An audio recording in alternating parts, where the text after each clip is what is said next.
Buenas tardes a todas y a todos, muchísimas gracias por acompañarnos. En nombre del Instituto de Información de la Facultad de Información y Comunicación de la Universidad de la República, les damos la más cordial bienvenida a esta actividad que hemos denominado Archivos que laten, Memoria Colectiva y Derechos Humanos. Esta actividad es parte de la campaña de promoción de las licenciaturas en Archivología y Bibliotecología que viene desarrollando el Instituto de Información con el objeto de difundir y generar mayor conocimiento sobre estas carreras universitarias que, vale decir, son la única alternativa académica a nivel nacional que forma profesionales en estas áreas. Entre otros objetivos, esta campaña pretende intervenir un poco en el imaginario colectivo, romper o por lo pronto transformar algunos estereotipos que se asocian con estas profesiones, que las colocan, digamos, están como ancladas esos estereotipos en el pasado, y lo que se pretende es brindar una perspectiva más actualizada que tiene relación en realidad con un enfoque y prácticas relacionadas con la gestión, el tratamiento, la recuperación y el acceso de la información y el conocimiento registrado en cualquier soporte documental. Esta tarde entonces nos encontramos para conversar sobre el valor social de los archivos y visibilizar el rol profesional de las archivólogas y los archivólogos. Son palabras todas muy largas. Y para ello, hemos convocado a un grupo de docentes, estudiantes, egresadas y egresados de la licenciatura en Archivología de la FIC. Vamos a escuchar entonces hoy sus experiencias profesionales sobre distintos proyectos y acciones que llevan adelante en sus espacios laborales y académicos, y que nos van a permitir problematizar un poco esta noción de archivo para pensarlo también como un espacio político, un instrumento para el rescate de miradas y voces ausentes y una herramienta de activismo social también, ¿no?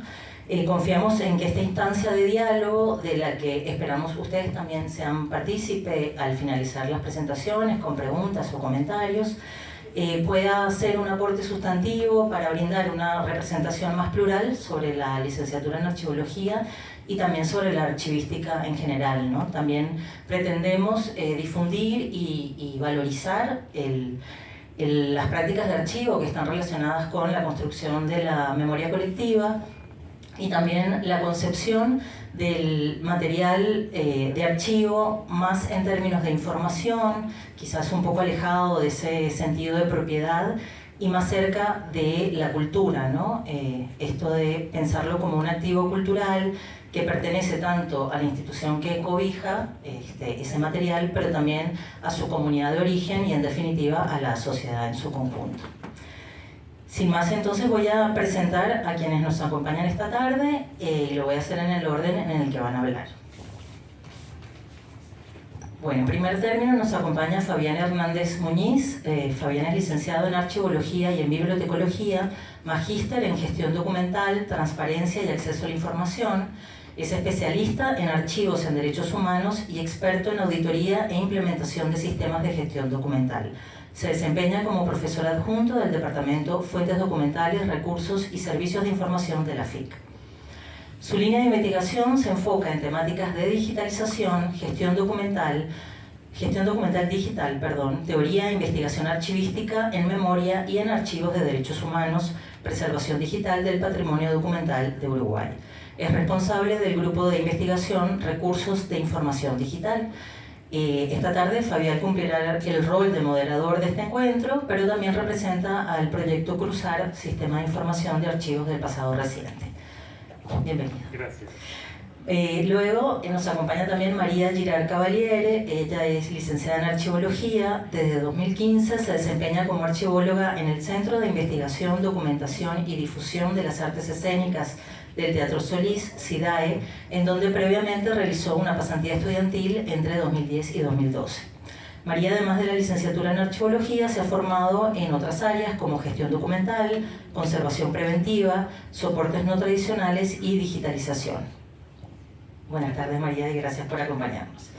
Luego nos acompaña también María López Carrato, licenciada en Archivología, magíster en Información y Comunicación. Actualmente es la coordinadora de la licenciatura en Archivología y profesora adjunta del Departamento Fuentes Documentales, Recursos y Servicios de Información.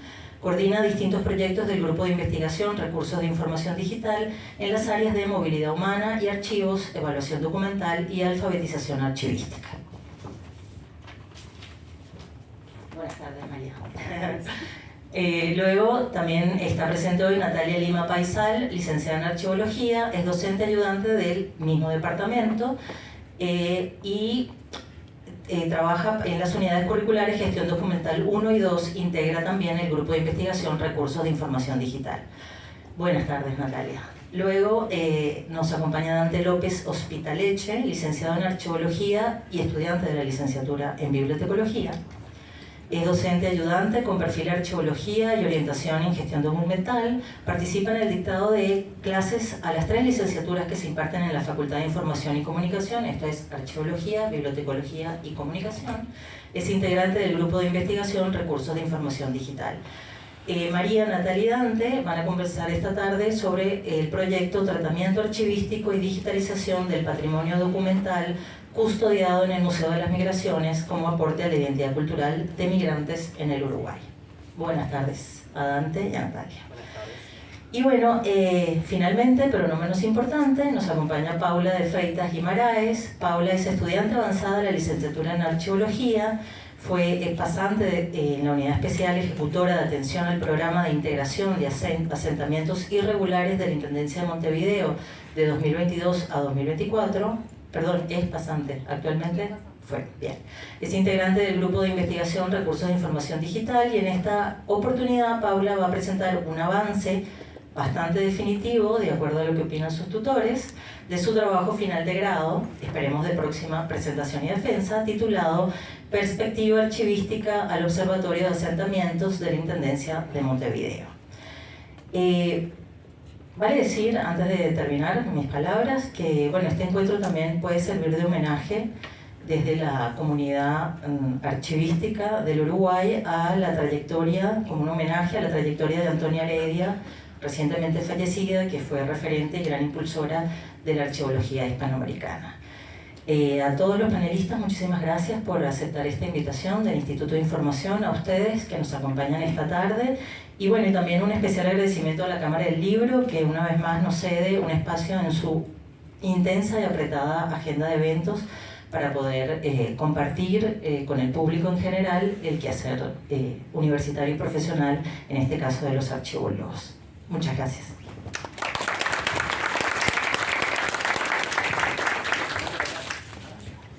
Bueno, buenas tardes a todos. En primer lugar, gracias también al Instituto de Información y a la dirección del Instituto y a Natalia y a Carola por la invitación amena a formar parte de esta propuesta de iniciativa. Vamos a iniciar con María Girard, que nos va a contar sobre su experiencia en el CIDAE. Buenas tardes, gracias. Como decía Carolina, el CIDAE es el Centro de Investigación, Documentación y Difusión de las Artes Escénicas del Teatro Solís. Somos un archivo parte de la Intendencia de Montevideo y del sistema de archivos, del cual somos colegas con María. Estamos enclavados ya de por sí en un edificio histórico y patrimonial que es que es el Teatro Solís. Agregué algunas fotos no solo del trabajo, sino, ya les digo, del lugar en el cual vivimos y habitamos, que es ¿cómo se dice? Es un testimonio de la historia no solo de la ciudad, sino del país. Somos uno de los teatros más antiguos de América Latina, el segundo más antiguo. Tenemos como deber la conservación de toda la documentación artística que se crea en el teatro, que crean los elencos estables, que son la Comedia Nacional, la Orquesta Filarmónica y la Banda Sinfónica, que calculo que alguna vez los habrán visto ya en el teatro o en algún otro lado de la ciudad. El CIDAE se compone por un equipo multidisciplinario, un encargado que es gestor cultural, yo y una pasante de la licenciatura en el área de documentación, una figura de investigador y también el equipo de audiovisual y sonoro, que son los encargados de registrar al día de hoy todo lo que pasa en el teatro, tanto como imagen fija como imagen en movimiento. Entonces estamos hablando de un teatro que desde 1840, que se empezó a idear, está generando documentación y sigue, a pesar de los pequeños cierres que ha tenido, las pequeñas mejoras, las grandes reformas como la última que se hizo con la intendencia de Mariano Arana. No para de producir cosas.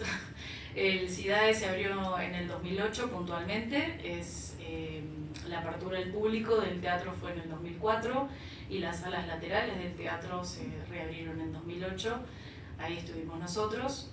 El espacio que tenemos es un espacio que se utilizó con diferentes fines a lo largo de la historia del teatro, dentro de los cuales fue una cafetería y el Museo de Historia Natural. Bueno, tenemos varias funciones. Rescatar todo el patrimonio cultural y artístico, el cual de repente no está contemplado como archivo, ni siquiera como documentos de archivo, tal cual, que podrían verse como algo efímero, como el hecho artístico en sí, es algo que sucede y ya no está más, se vio una vez, obras que pueden representarse durante años como los clásicos, o pequeñas cosas que se han hecho que tienen dos funciones y dejan de ser. Tenemos como contraposición a eso la conservación a lo largo de los años de todo lo que puede llegar a generar un hecho artístico.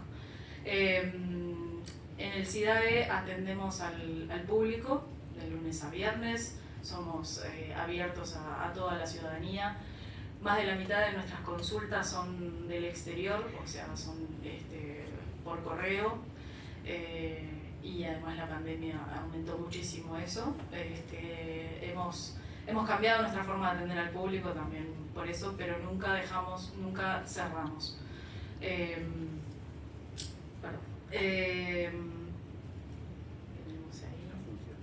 Ahí está. También tenemos como parte de nuestras obligaciones las exposiciones en la sala Estela Medina, que está en el Teatro Solís, en el mismo nivel que nosotros, las exposiciones en la fotogalería, la sala audiovisual y la difusión a través de redes sociales o en la propia web, que pueden encontrar, que hay un enlace a CIDAE donde hay una pequeña muestra del repositorio que tenemos hoy en día. Esa es la sala de consulta, que la vestimos con algunos de los vestuarios de ópera que se han dado en el teatro. La fotogalería son las cajas de escaleras que están también en las salas laterales, y todos los años a través del CIDAE se hace un llamado para expositivo 3 o 4 veces al año, lo mismo con la sala de exposiciones. Y tiene la característica de que muchas veces lo vestimos con documentación que tenemos nosotros, a veces no, a veces sí, pero la idea también es, más allá de las consultas, de sacar el archivo, y todas las exposiciones que tienen como fin usar parte de lo que es del CIDAE, digamos que tiene mayor ponderación. Después tenemos dos grandes acervos, por decirlo así. La etapa privada, que es desde 1840, que fue la sociedad de accionistas, donde lo más antiguo que tenemos son las acciones propiamente dichas de estas personalidades de Montevideo, de este patriciado que quiso generar un centro cultural, y el cual el único antecedente que había era la Casa de Comedias. Hasta 1937, que es donde la Intendencia de Montevideo compra el teatro. Y junto a la compra del teatro también surgen la creación de una comisión de teatros municipales, que fue lo que dio vida a la Comedia Nacional, que al día de hoy es el elenco estable, el elenco más importante, es el elenco público de la ciudad, que incluso los actores entran por concurso, una muestra total de transparencia.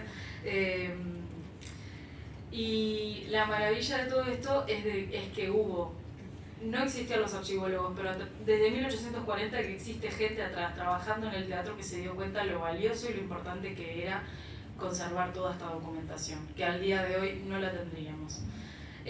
Como muestra del acervo lo que tenemos son actas tanto de la etapa privada como de la etapa pública hasta más o menos el fin de la última dictadura, resoluciones también de los mismos organismos, los bordereaux, que son registros de venta de entradas, desde 1856.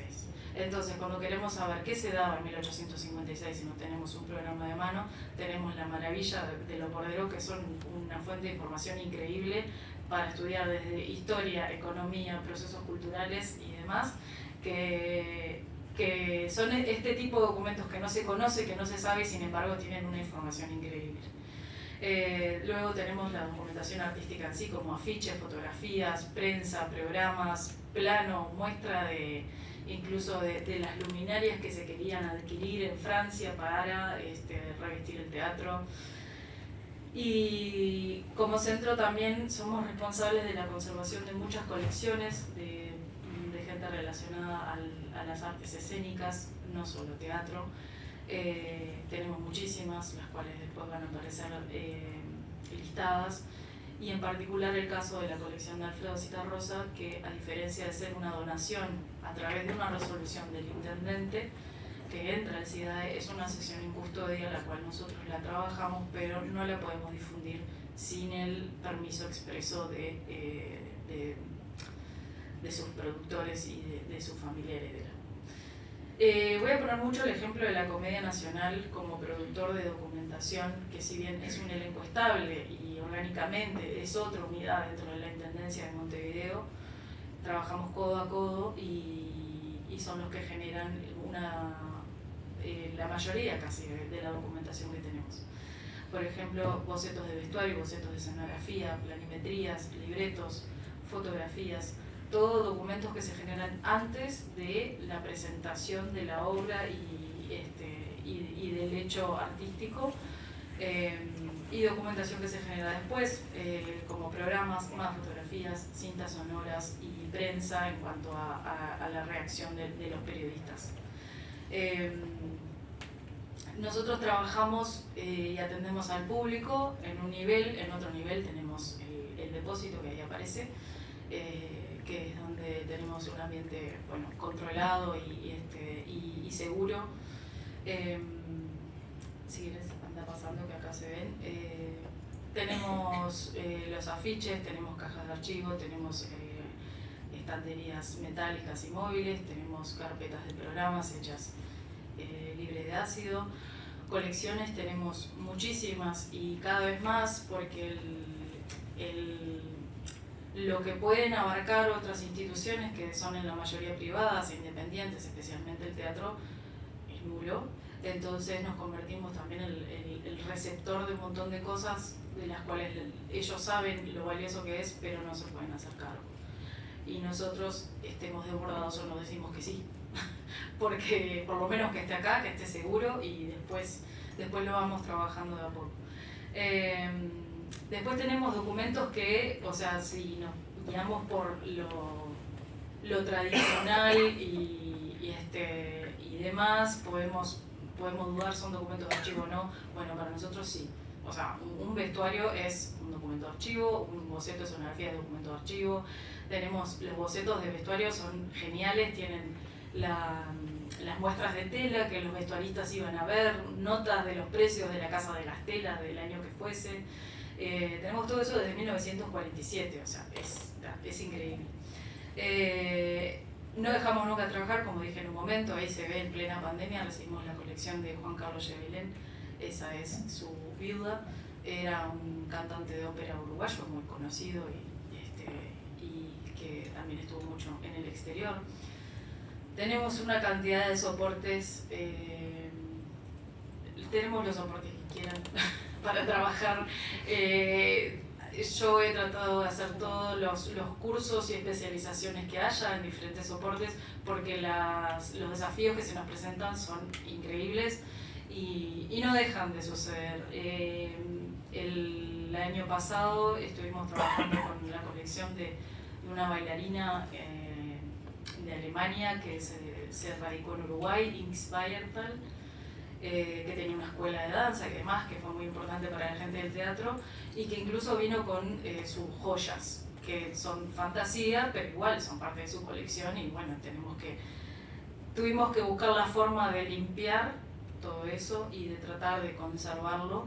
Entonces, bueno, siempre trabajando no solo multidisciplinariamente internamente, sino también interdisciplinariamente con otras instituciones y otras personas que aporten su conocimiento y nos ayuden paso a paso. Por ejemplo, esto de, bueno, cómo hacemos con la joyería y demás.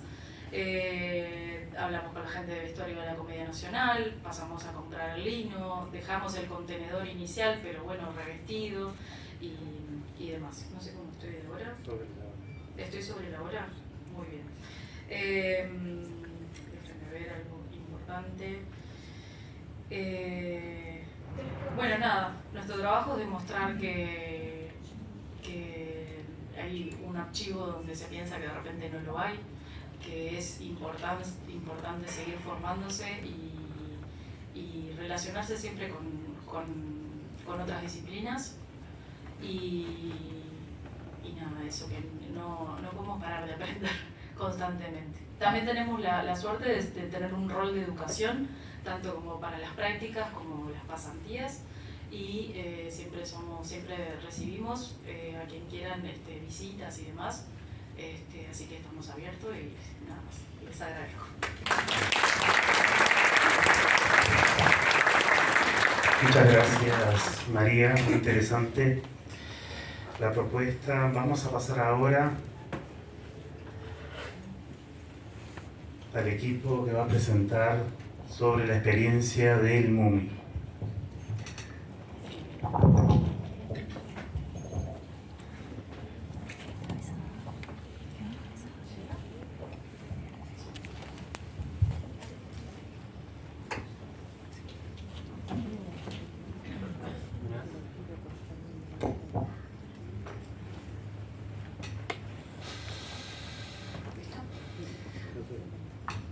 Bueno, buenas tardes. Nuestro equipo trabajó con documentación que tiene el Museo de las Migraciones, el proyecto Tratamiento Archivístico y Digitalización del Patrimonio Documental, custodiado en el Museo de las Migraciones MUMI, como aporte a la construcción de la identidad cultural de migrantes en el lugar. Hoy, que justo comentó María, que somos colegas en esta intendencia, sí, pertenezco al Archivo Central de Montevideo, y en el 2017 tuve el primer acercamiento con el Museo de las Migraciones, porque nos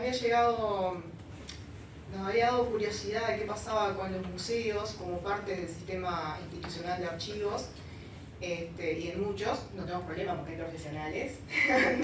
Estábamos sumamente tranquilas con esa responsabilidad, pero había otros museos que sabíamos no contaban con profesionales y podían estar con alguna dificultad, o queríamos tener por lo menos un diagnóstico de qué pasaba en esa construcción de su patrimonio, no solo en el ejercicio de sus actividades, sino aquello que muchas veces les llega, ¿no?, a custodia de estos servicios, y que bueno, quizás necesitaban como una especial atención.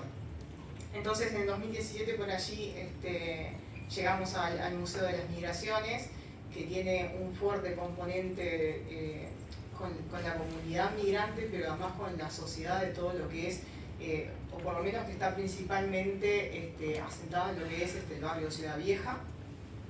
Y bueno, por allí en su momento se colaboró desde el Archivo Central, pero con el tiempo se vio que había una necesidad de profundizar las acciones archivísticas sobre principalmente una donación de documentación que había realizado en su momento, por allá por el 2013, la Organización Internacional de las Migraciones.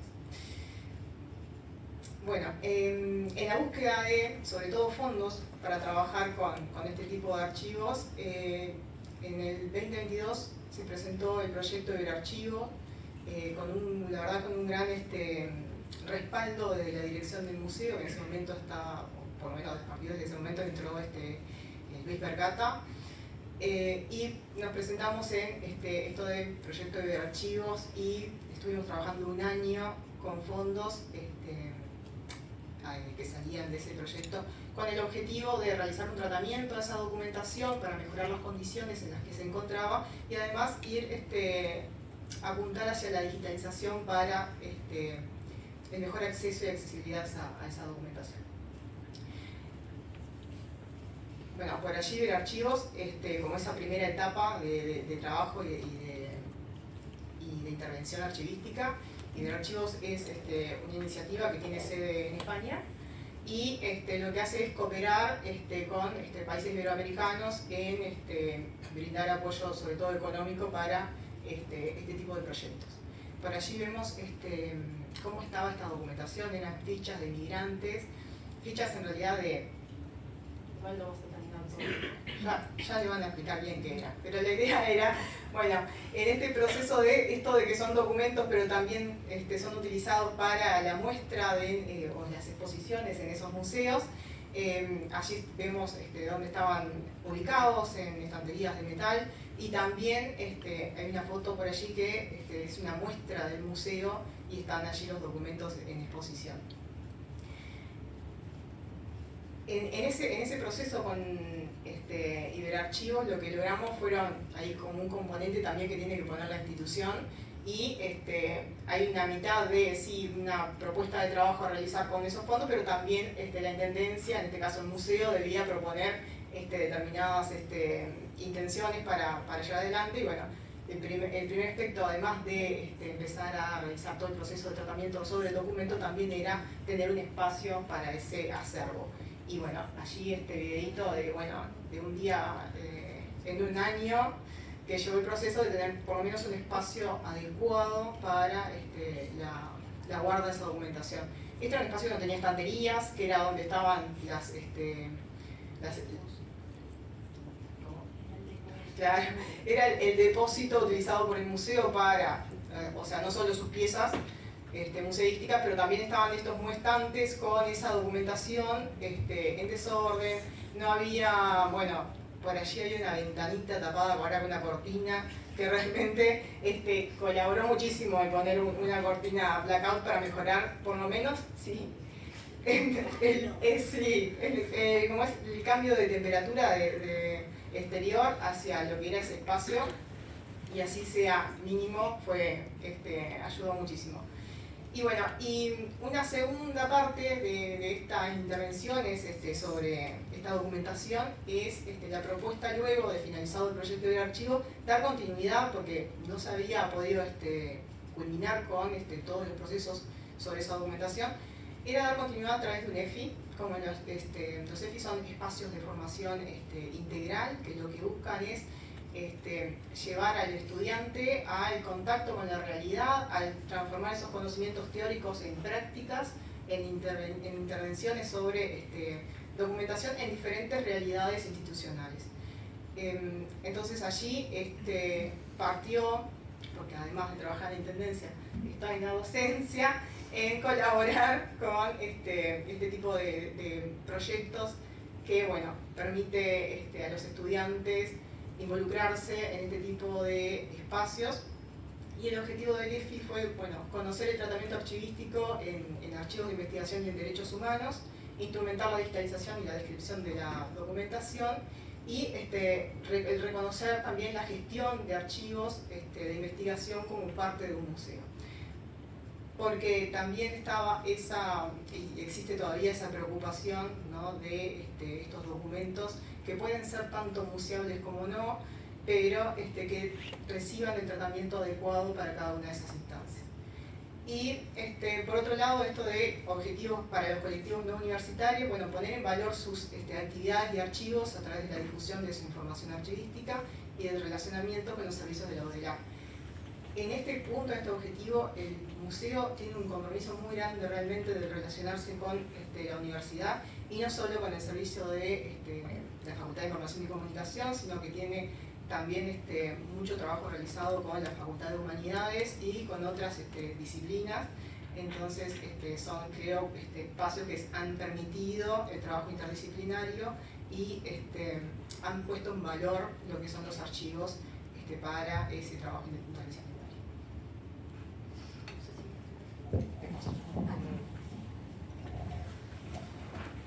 Bueno, buenas tardes para todos. Comentarles un poco con qué documentación trabajamos en lo que sería este espacio de formación integral.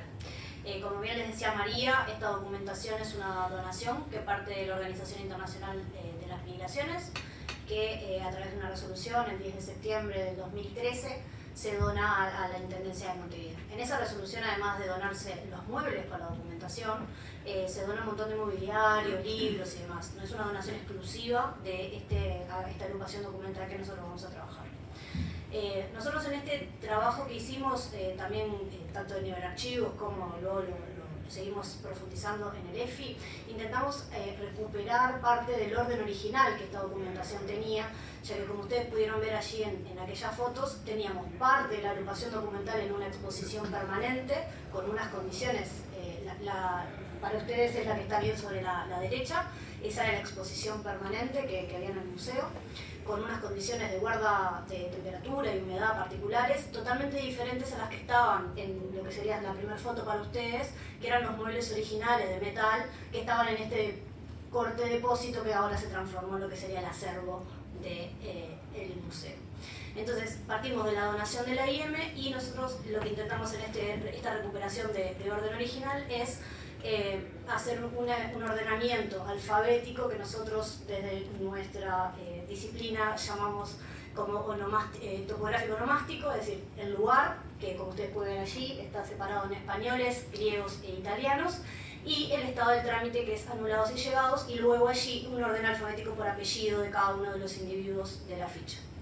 Esta documentación cuenta con la particularidad que, si bien se tratan de españoles, italianos y griegos, son personas que vinieron al Uruguay en un programa específico de la Organización Internacional de las Migraciones, llamado Programa de Migración Selectiva, en el cual ellos vinieron con ofertas puntuales de trabajo. Vinieron usualmente jefes o jefas de familia, en la gran mayoría de los casos jefes de familia, vinieron específicamente con una oferta laboral, y pasados ciertos años se comunican con la UIM para decir, bueno, necesito la reconstrucción de mi núcleo familiar y traer al resto de mi familia que todavía se encontraba en el país de origen. Entonces esa ficha es la que le da, en realidad ese trámite es el que le da origen a esta ficha. Esta ficha en realidad lo que va a registrar son datos de nombre y ubicación, es decir, domicilio de la persona que llama a su familia, así como también de las familias, de los individuos de la familia llamada.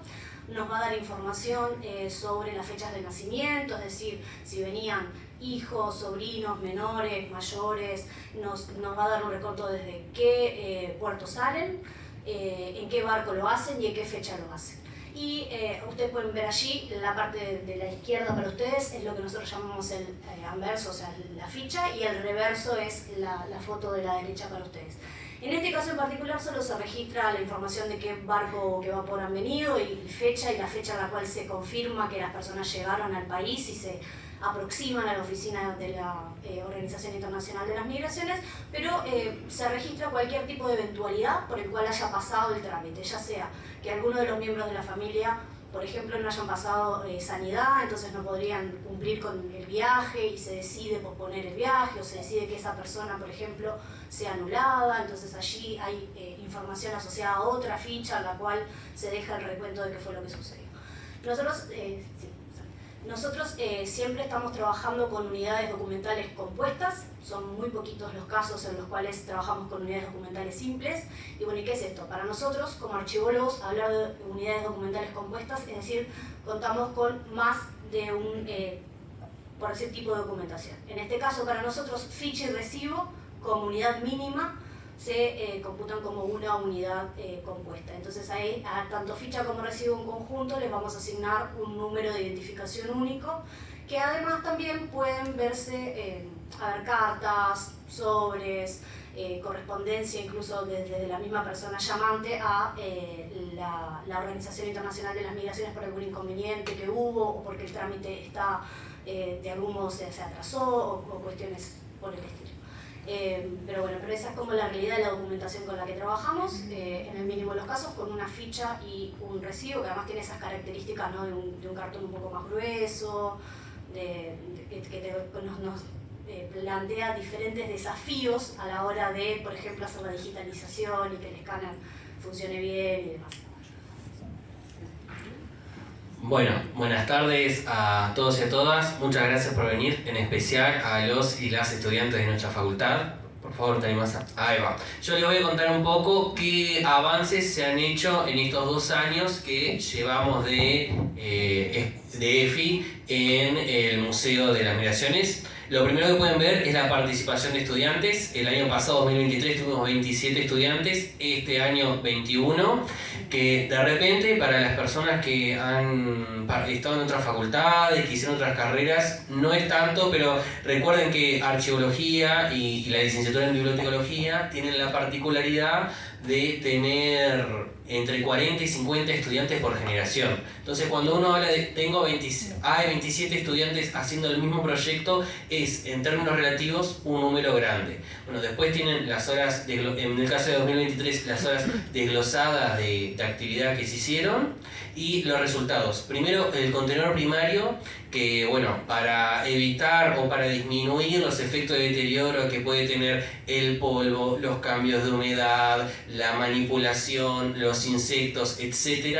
Estas unidades documentales que recién les contaba mi compañera Natalia, se las pone en contenedores que son químicamente neutros o los más neutros posibles. Ya en el primer año se alcanzó la meta de que toda la documentación estuviese en sus contenedores. A eso le siguió un etiquetado que en el primer año alcanzó el 58% y este año, que todavía estamos en avance, el 86%, que la idea es asignarle un código de identificación única que me permita diferenciar cada documento y que a su vez me permita asociar ese documento con el objeto digital que se genera cuando se digitaliza y con la descripción de la información que se hace posteriormente. De mano con esto, bueno, se alcanzó en 2023 el 58% de la digitalización, que incluye también, no es simplemente pasarlo por un escáner, escanearlo, sino que incluye la definición de requisitos mínimos que tienen que tener esos objetos digitales generados para que puedan ser consultados a largo plazo, ¿no? Yo siempre intento poner el mismo ejemplo. Ustedes piensen fotos que tienen ustedes en computadoras, celulares, que tienen 10, 15 años y con el paso del tiempo han visto cómo pierde resolución, ¿no? Cada año está más pixeleado, ¿no? Seguro que algunos con la cabeza me hacen así, que a alguno le ha pasado. Bueno, mediante la definición de ciertos requisitos intentamos que eso no suceda a lo largo del tiempo o que suceda lo menos posible.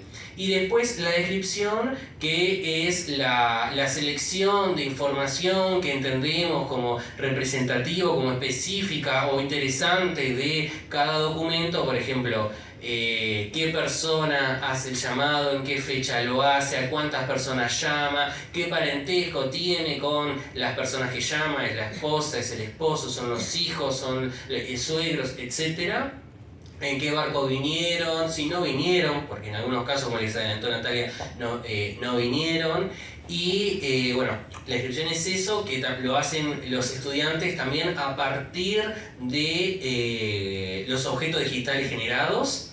Y ahora les voy a contar un poco qué es lo que planeamos hacer, dado que los tiempos son acuciantes, por favor.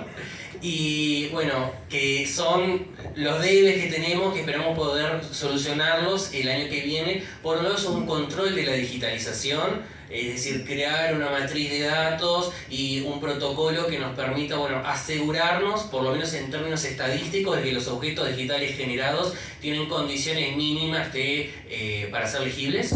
Básicamente es eso, y después lograr disponibilizar eso a través de la consulta libre. Es decir, la documentación es de consulta, pero todavía no se ha implementado un programa informático, no se ha subido a la web, o se ha instrumentado otra solución que permita que la gente pueda consultar esas imágenes.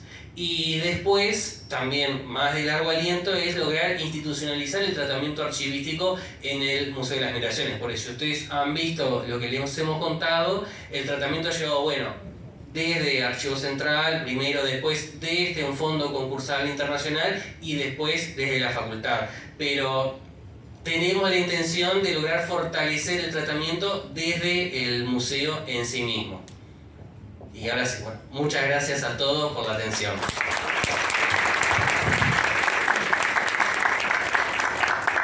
Bueno, gracias, Dante. Vamos a pasar ahora.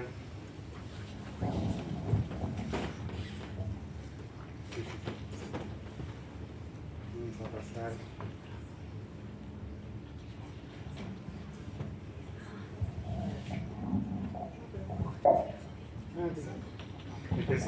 Pasamos ahora a Paula, que nos va a presentar la gestión de información pública en derechos humanos y entorno electrónico, ese análisis archivístico del Observatorio de Asentamiento de la Intendencia de Montevideo, que es parte de su tesis de grado, que ya está entregada y está esperando la designación del tribunal.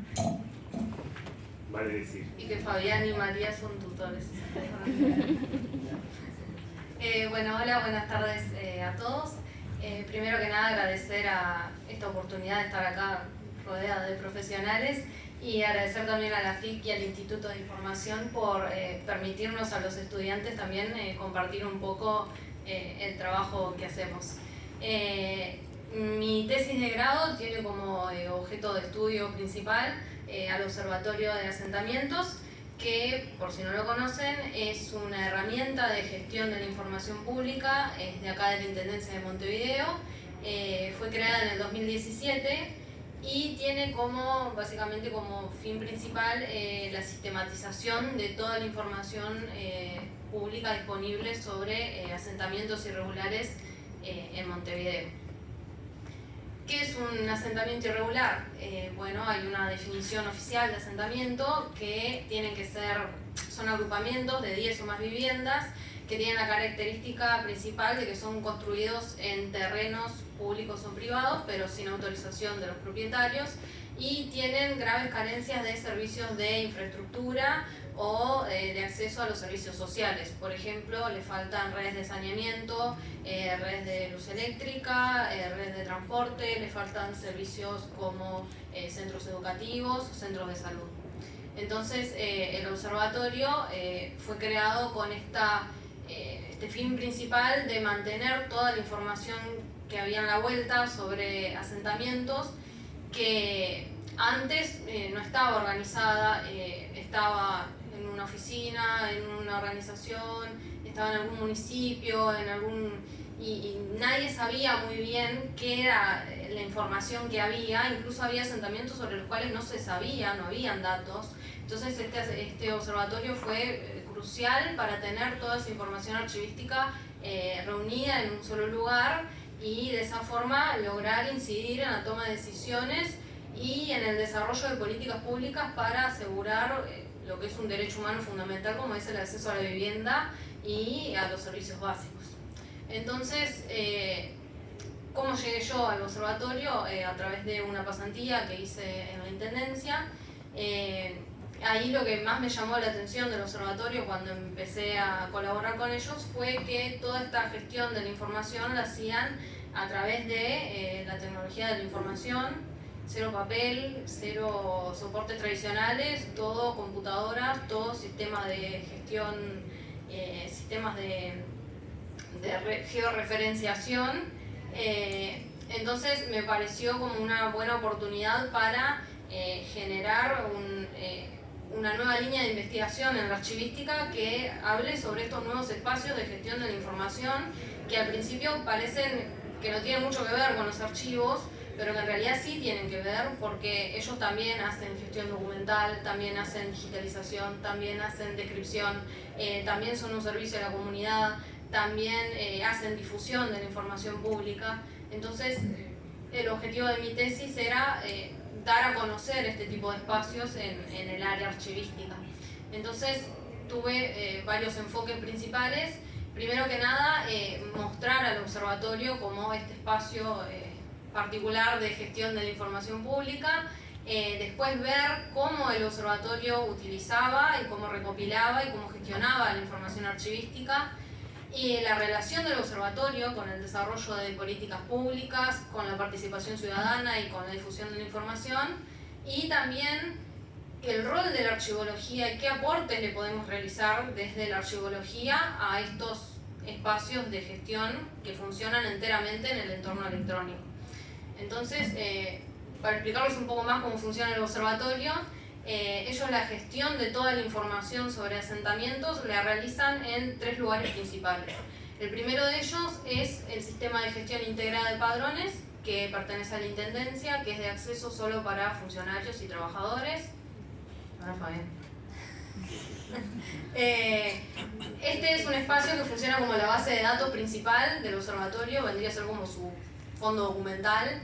Después el siguiente lugar es Montevidata, que este sí es de acceso para todo el público, que es donde el observatorio crea mapas interactivos en donde uno puede hacer clic sobre cada asentamiento y ahí tiene toda la información disponible sobre qué pasa en ese asentamiento, cuándo se creó, cuánta población tiene.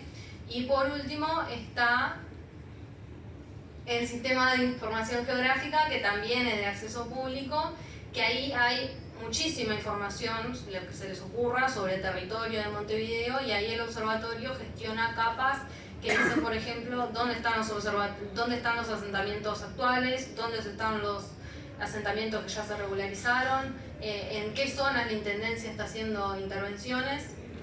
Entonces, cuando yo me acerqué a este observatorio y yo pensaba encontrarme con un acervo documental, con documentos de archivo, y me dijeron, no, mira, acá trabajamos con una base de datos y con sistemas de georreferenciación.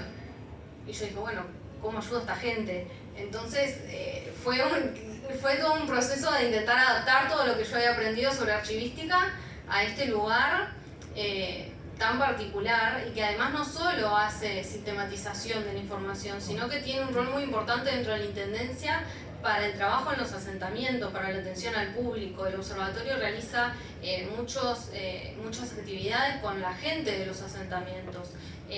Trabaja mucho en lo que es la reconstrucción de la historia de los asentamientos, de la memoria colectiva. Entonces, también trabaja con lo que es la difusión de la información sobre los asentamientos. Entonces, es un lugar que no solo sistematiza, sino que también tiene un rol social muy importante. Y para mí, desde la archivística, me parece muy importante que se difundan y que se estudien y que la archivística empiece a intervenir en este tipo de espacios, que al principio parece no tener mucha relación, pero que son simplemente nuevas formas de gestionar documentos de archivos, nuevas formas de gestionar información pública, y que si hay información pública y hay difusión y hay descripción y hay digitalización, que son todos procesos que nosotros conocemos, entonces son lugares en donde la archivística también tendría que estar presente.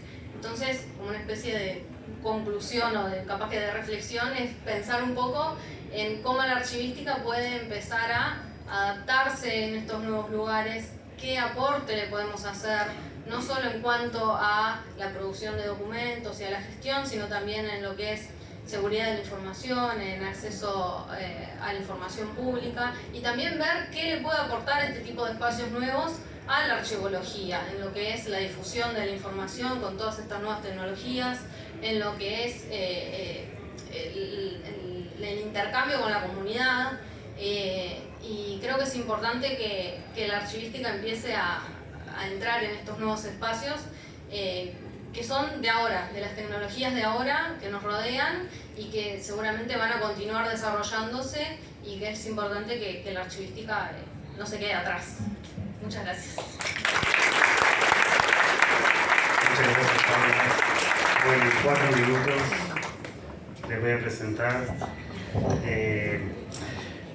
otro aspecto vinculado a la memoria y a derechos humanos, algo importante que tiene que ver con esta mesa y con este enfoque que se le da a estos archivos que laten, que es el trabajo con acá. Voy.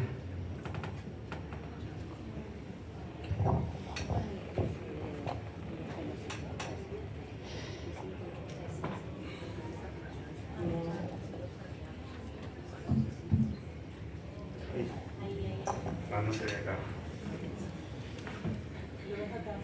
No me importa. Eso. Bien. Entonces les voy a presentar rápidamente en 3 minutos un proyecto de extensión universitaria de derechos humanos que nació en el 2017 en un llamado a la Comisión Sectorial de Extensión y Actividades en el Medio de ODELAR, que se llama cruzar.ui, que consiste justamente en el trabajo con la sistematización, tratamiento y difusión de la información digital vinculada con investigaciones en materia de graves violaciones de derechos humanos que ocurrieron en el pasado reciente, en la época del terrorismo de Estado en Uruguay, ¿verdad? Este es un macroproyecto que inicia como un proyecto de extensión, pero luego se consolida en nuestro servicio, por ejemplo, en la Facultad de Información y Comunicación, con un enclave de interrelación con la Facultad de Ingeniería, quien nos aportan al espacio pruebas de concepto para dar tratamiento digital, utilizando incluso inteligencia artificial para el procesamiento de datos, para la digitalización de esta información digital, es decir, son todos imágenes digitales para sistemas de recuperación, mejoramiento de las imágenes de la época. ¿De qué época? Ya les voy a decir.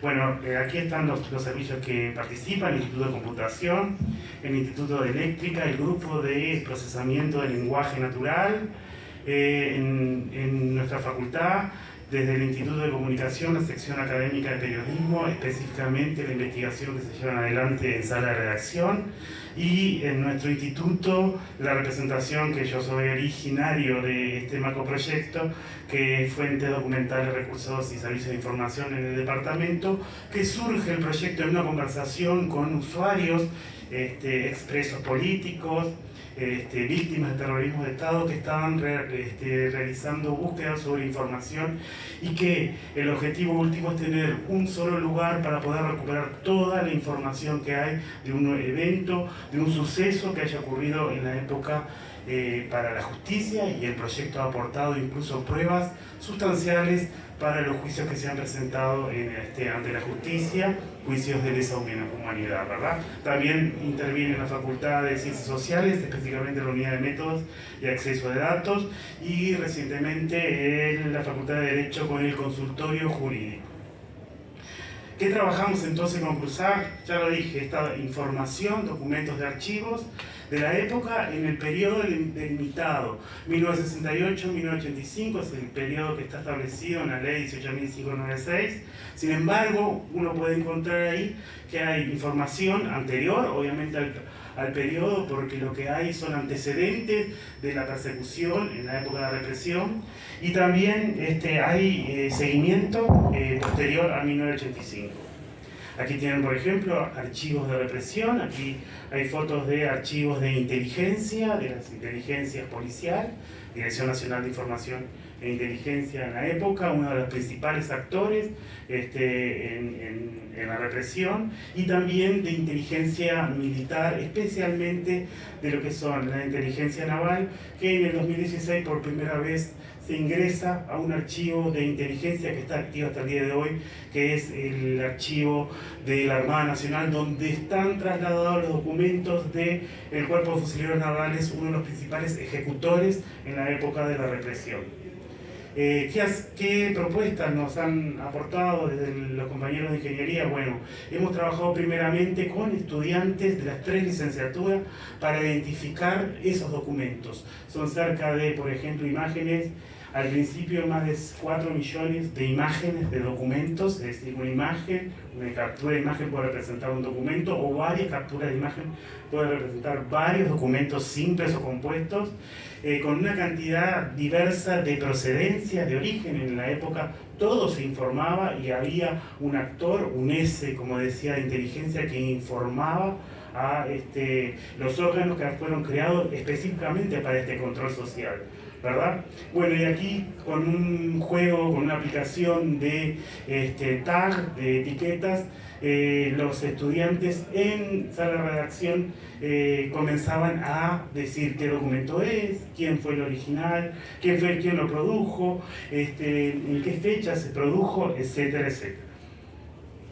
También en esto de estar construyendo un sistema de información de archivo del pasado reciente, se presentó un juego de CAPTCHA que es Luisa, en honor a Luisa Cuesta, obviamente, que ustedes pueden entrar directamente a la página de cruzar.ui y van a Luisa y pueden jugar para interpretar. ¿Por qué? Porque los documentos de la época fueron producidos de diferente manera, eran borrosos, eran copias de copia, eran estaban incluso con diferentes grados de deterioro, ¿verdad? Entonces a veces es difícil que el procesamiento para digitalización pueda transcribir esa imagen en imagen textual y uno puede ayudar justamente jugando. Está activo al día de hoy.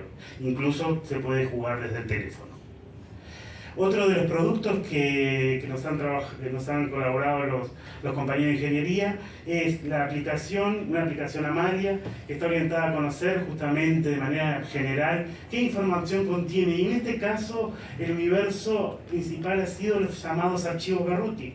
Bueno, y ahí uno puede obtener de esta búsqueda con Amalia un conjunto de relaciones entre los diferentes términos que pueden hacer cuando uno está interesado en visualizar y en buscar toda la información sobre su persona, sobre un familiar o sobre un tema específico de investigación.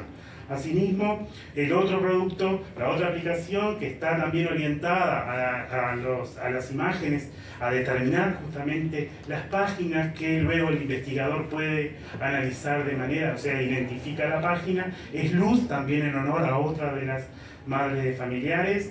Y todas estas dos aplicaciones las pueden, son lo que forman parte del insumo de un repositorio que se creó por convenio laurelar en la Institución Nacional de Derechos Humanos, que funciona en la órbita de la sectorial de extensión Universidad de la República, y que ahí, ayudados incluso por una colega archivóloga que está ahí, puede estar orientándose a las búsquedas sobre cualquier tema que quieran conocer, y no exclusivamente personas familiares, sino cualquier investigador, sino cualquier persona que quiera conocer qué pasó sobre el pasado reciente. Otros proyectos que tenemos en nuestra línea de investigación tienen que ver, por ejemplo, también en derechos humanos y en memoria, con un tratamiento de análisis de documentos del acervo del Instituto Humanístico Cristiano Juan Pablo Terra, vale decir que no está en la mesa, pero forman parte del equipo, la magistra Alejandra Gamas y la licenciada Magdalena Adelante llevan adelante una tarea maravillosa, interdisciplinaria entre archivología y bibliotecología. Y otro de los proyectos que hemos desarrollado en facultad, lo último, que es Archicruzar con las compañeras para poder aportar a quienes van a buscar, por ejemplo, el listado de siglas que recuperamos de las imágenes. Por ejemplo, los diferentes tipos de documentos que son necesarios para poder conocer o para formar prueba. Muchas gracias.